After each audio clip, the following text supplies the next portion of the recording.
Subscribe કરો એ high news India ચેનલને, પછી યુટ્યુબ એપ પર બેલ આઇકોનનું બટન દબાવો અને નિહાળો એ હાઈ ન્યૂઝ ઇન્ડિયા ચેનલ.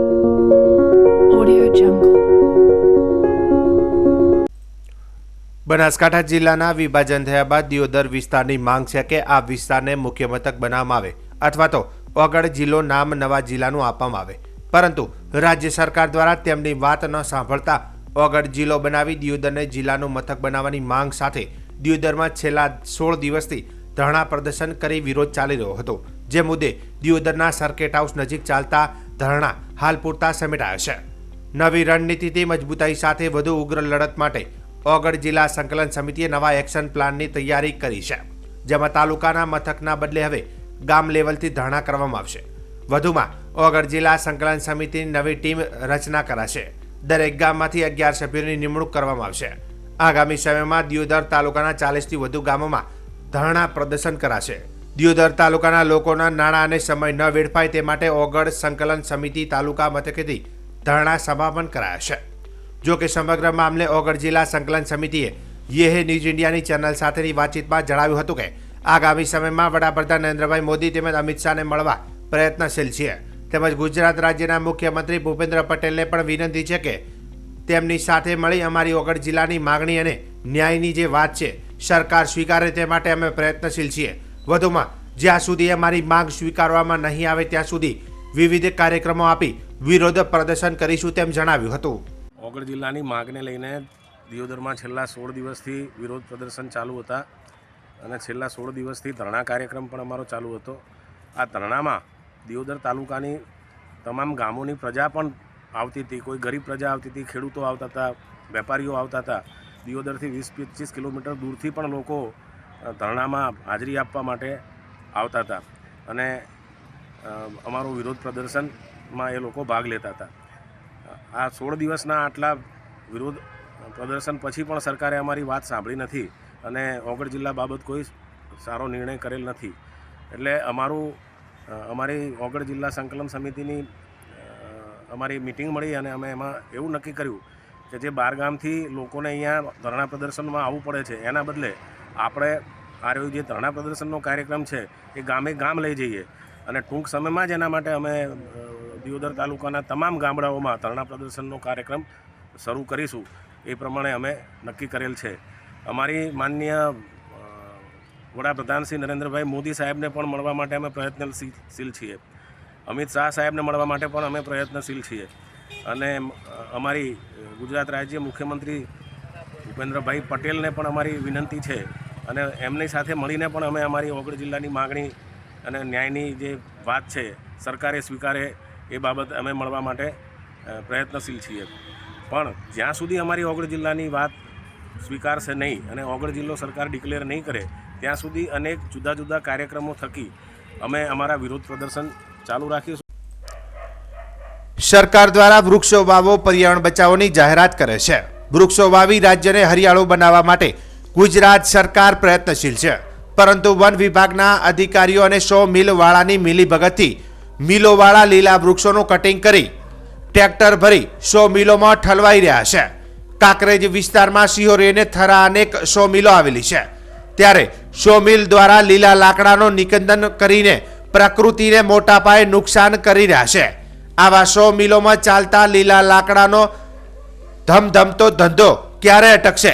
કાંકરેજનો વિસ્તાર થરાદ વન વિભાગ રેન્જમાં આવતો હોય તેમ છતાં આજ દિન સુધી થરાદ રેન્જના અધિકારીઓએ કાંકરેજ તાલુકામાં લીલા વૃક્ષોનું નિકંદન કરતા તત્વો સામે કાર્યવાહી કરી નથી. એ પણ એક સવાલ ઊભો થયો છે. બનાસકાંઠા કાંકરેજ તાલુકાના વેપારી મથક થરામાં 100 મિલોના માલિક લીલા વૃક્ષો કટિંગ કરી પર્યાવરણનો નાશ કરી રહ્યા છે. ત્યારે વાત છે થરા હારીજ રોડ ઉપરના નાયરા પેટ્રોલ પંપ સામેના ન્યૂ જય અંબે 100 મિલમાં હજારો ટન પ્રતિબંધિત લીલા લાકડાનો જથ્થો જોવા મળ્યો હતો.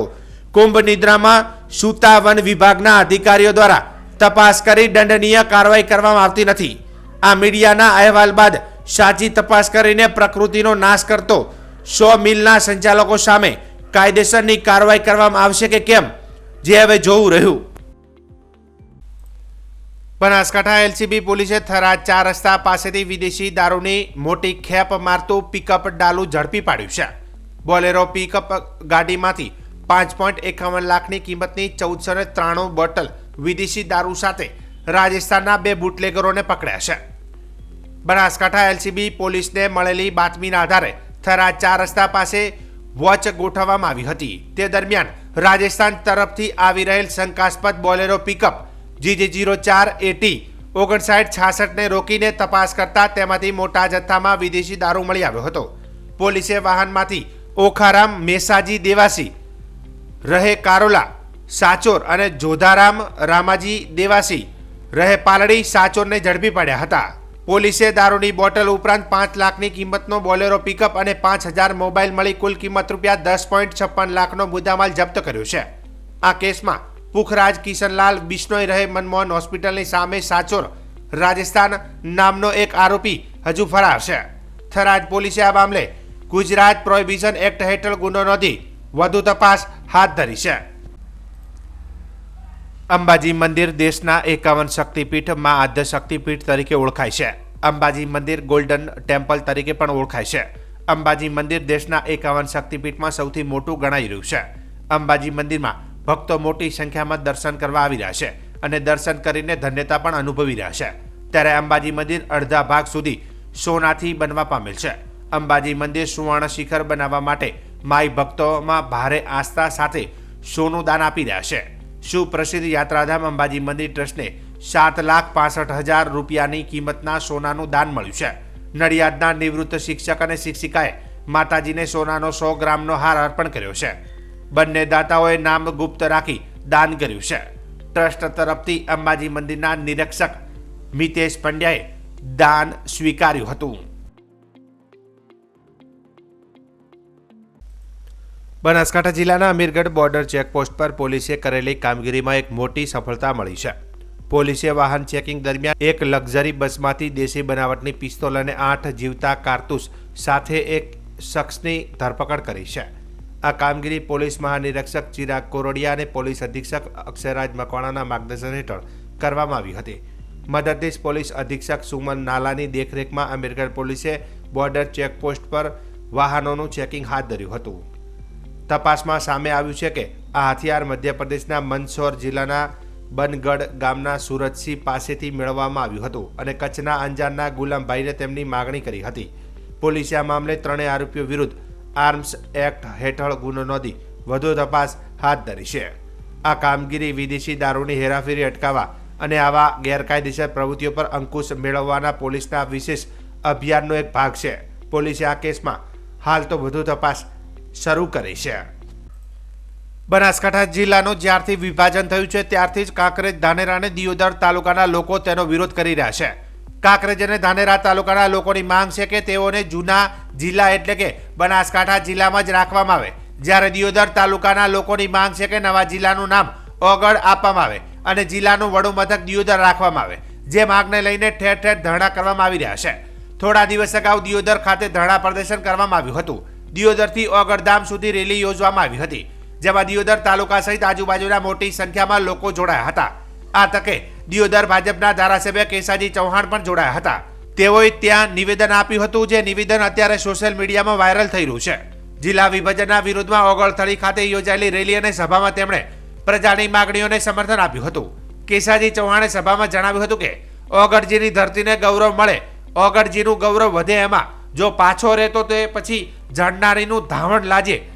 પણ મારી આપને એક જ વિનંતી છે કે બધાય સંપે થઈને લોકશાહી ઢબે આપણે આપણી માંગણીને આગળ વધારવી જોઈએ.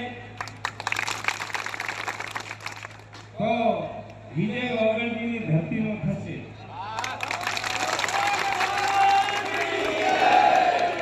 વધારે વાત નથી કરવી, પણ ઓગળજીની ધરતીને ગૌરવ મળે, ઓગળજીનું ગૌરવ વધે, એમાં પાછો રહે